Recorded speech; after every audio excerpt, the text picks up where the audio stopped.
Tira essa máscara da criança, tadinha. Tá sufocando a pobrezinha. Já não basta a gente ter que usar esse negócio na cara? Escuta a ciência.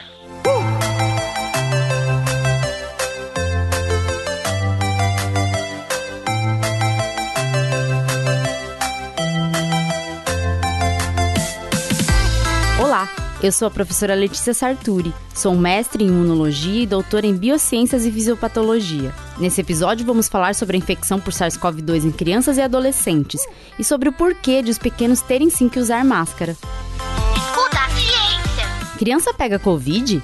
Criança transmite Covid? Ah, não precisa colocar máscara nas crianças, né? Como a criança vai brincar usando máscara, gente? Quando a pandemia do novo coronavírus iniciou sua expansão pelo mundo, passamos a usar máscaras como recomendação para reduzir a transmissão do vírus. Douglas, o colega Vida já está em pandemia. Empestou o Brasil em São Paulo, no meio do mundo. Já invadiu o mundo, o colega Vida já está aí invadindo. Juntamente com o isolamento social, o uso de máscaras são maneiras bem eficientes de controlar a disseminação do vírus. Muitos achavam que o uso da máscara era algo desnecessário, mas já temos diversas pesquisas que mostram que as máscaras são barreiras bem eficientes contra o vírus quando são feitas de material adequado. As máscaras de algodão, por exemplo, podem reduzir em 90% as chances de você pegar Covid-19, sabia? Isso porque, usando máscara, se você tiver contato com o vírus no ar, pouca quantidade de vírus consegue passar pela máscara. Pesquisadores mostraram que quem usa máscara, se pegar Covid, tem menos chance de desenvolver a doença grave. Isso acontece devido à máscara te proteger de ter contato com uma alta carga viral. Segundo esse estudo, quanto maior a carga viral que você tem contato, maior a chance de você desenvolver a Covid na sua forma grave. Ok, mas o uso de máscara não se estende às crianças, certo? Errou! As crianças são pessoas, certo? Toda criança é gente, certo? Ou não?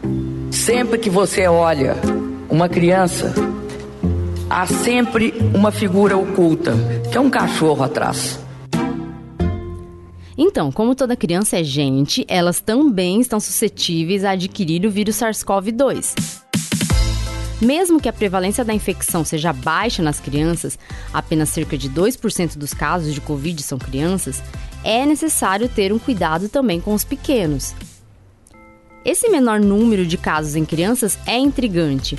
Alguns cientistas acreditam que uma das explicações para isso é o fato de as crianças terem menos receptores para a entrada do vírus no epitélio nasal. Esse epitélio é o tecido de dentro do nariz, tá? Esse receptor que estou falando é a molécula conhecida como enzima conversora da angiotensina 2, a ECA2, ou, se você prefere usar o inglês, a ACE2. A ECA2 é a molécula com a qual o vírus interage para conseguir entrar em nossas células. Isso quer dizer que a presença dessas moléculas é essencial para que o coronavírus consiga entrar e estabelecer uma infecção. Como alguns estudos já viram que as crianças podem expressar menos desse receptor nas células do epitélio nasal, isso poderia ser o motivo dessa menor suscetibilidade à infecção. Escuta a ciência. Essa provável menor suscetibilidade das crianças justifica o fato de alguns estudos terem mostrado que 90% das crianças são assintomáticas ou têm menor suscetibilidade que os adultos a terem sintomas graves. Ainda assim, as crianças podem pegar a infecção e podem sim desenvolver formas graves da doença. Não, fica quieto em casa, essa doença é braba e não vai bobear. Fala para a garotada, divertir em casa, logo vai passar. Lave a mão toda hora, ou passe o álcool para higienizar. Recentemente estamos vendo um aumento no número de casos de crianças e adolescentes que tiveram Covid e desenvolvem a síndrome inflamatória multissistêmica pediátrica. Os cientistas têm associado o aparecimento dessa síndrome à infecção pelo coronavírus. Vários países, incluindo o Brasil, têm apresentado casos de crianças e adolescentes que adquiriram SARS-CoV-2 e desenvolveram a síndrome. Segundo os estudos científicos, a maioria das crianças que desenvolveram essa síndrome inflamatória apresentavam comorbidades como asma, obesidade, doença cardiovascular e imunossupressão, que é uma queda acentuada na imunidade. A síndrome inflamatória multissistêmica pediátrica é caracterizada por um estado de hiperinflamação que acomete todo o organismo, gerando inflamações nos vasos sanguíneos, especialmente em artérias. É grave, exige cuidados hospitalares intensivos e é potencialmente fatal. Em Recife, uma menina de 11 anos morreu nessa semana com a síndrome depois de ter tido Covid-19. Médicos e cientistas têm observado que as crianças mais velhas apresentam uma menor suscetibilidade ao SARS-CoV-2 e provavelmente isso se deva ao constante contato com outros tipos de vírus nos ambientes escolares, já que essas são as crianças que estão em idade escolar. Então, elas acabaram desenvolvendo imunidade a outros vírus que possivelmente tivessem alguma similaridade ao coronavírus, o que significa que essas crianças podem ter desenvolvido uma memória imunológica, que talvez confira algum tipo de proteção ao SARS-CoV-2. Ou seja, essas crianças já têm uma resposta imune pronta para ajudar com uma proteção parcial contra a infecção. Graças a Deus é dengue hemorrágica, não era coronavírus não. Por outro lado, outro fato observado nesses estudos é que as crianças bem pequenas, os bebezinhos, apresentam maior vulnerabilidade à infecção. Por isso é necessário cuidar de todas as crianças. Mas mesmo assim, quando saio na rua, vejo um monte de crianças sem máscara. Bebês, então, nem nunca vi um de máscara. Outro dia passei por uma pracinha que estava lotada de crianças e todas sem máscaras. Quando isso acontece, nós que escutamos a ciência estamos autorizados a baixar o vidro do carro e gritar: "Bota a máscara nas crianças!" Muitos pais, mães e cuidadores de crianças acham que por causa da pequena quantidade de casos de crianças com Covid, não é necessário ter os mesmos cuidados que nós adultos temos com as crianças. Assim, vamos vendo pelo condomínio, nos supermercados, na rua, famílias em que só os adultos usam máscara, crianças brincando no chão e por aí vai.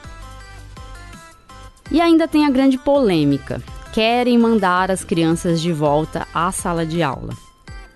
Ok, para que isso aconteça, as crianças vão ter que usar máscara e vão ter que fazer as crianças cumprir o isolamento social e a higiene pessoal. Mas como fazer isso? Estamos falando de crianças que gostam de brincar juntas, que vão querer tirar as máscaras na primeira oportunidade que tiverem, que dificilmente vão ter a mesma higiene com as mãos que nós adultos temos. Além disso, crianças colocam a mão na boca muito frequentemente, coçam o olho, limpam o salão com os dedinhos. Quem vai ficar em cima das crianças para impedir essa tragédia? Vai ter uma professora para cada criança? Para cuidar de cada uma? Não, a gente sabe que não vai ter. A gente também sabe que mandar as crianças para a escola é uma forma de aliviar muitos pais e mães que estão sem ter onde deixar as crianças, já que eles tiveram que voltar a trabalhar fora para a economia do país não parar. Olha, eu não tô aguentando mais essas tarefas nesse livro mais não. Eu não vou, Gabriel não vai fazer mais não. Se for preciso tirar da escolinha, eu tiro. Eu tô enlouquecendo. Além disso, a gente sabe que a desigualdade social é tão grande que muitas crianças não conseguem ter acesso a aulas online. Não tem sequer um celular, um computador, quem dirá a internet para poder acompanhar as aulas. Segundo o Unicef, 1/3 das crianças pelo mundo não conseguem ter acesso ao ensino à distância. Isso é um fato que vai impactar muito no futuro dessas crianças. A maioria dos países não tem uma estrutura para garantir a educação às crianças em plena pandemia. Ou seja, há aqui um conflito entre proteger as crianças da pandemia mais grave que já vivemos e garantir uma formação escolar digna para todas as crianças, independente de sua classe social. Não há uma boa saída. Temos um dilema e, nesse momento, temos que escolher salvar a vida das crianças. A saúde de todos é essencial para conseguirmos garantir um futuro para os pequenos. Mandar as crianças para as escolas é uma forma de amplificar a disseminação do vírus. Muitas crianças são assintomáticas, ou seja, estão carregando o vírus e transmitindo sem terem sintomas da doença. Essas crianças vão acabar levando o vírus para os pais, mães, avós, tios, tias. Dessa forma, não conseguimos reduzir o número de casos e nem o número de mortos pelo vírus. A volta às aulas presenciais representa um risco no controle da pandemia. É uma atitude precipitada mandar os pequenos para as escolas. Mesmo que pareça não ter outra saída para este problema, o controle da pandemia deveria ser a prioridade. Tem um monte de gente morrendo. Tem um monte de família perdendo gente querida. Se você é pai, se você é mãe ou cuida de uma criança, zele por ela. Coloque máscara nos pequenos. Não vai sufocar, só vai proteger contra o vírus.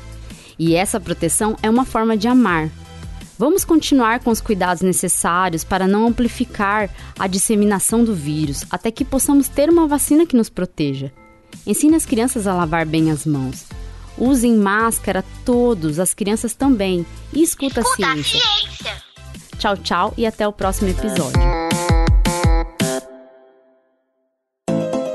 Este podcast foi editado por Encaixe Produções.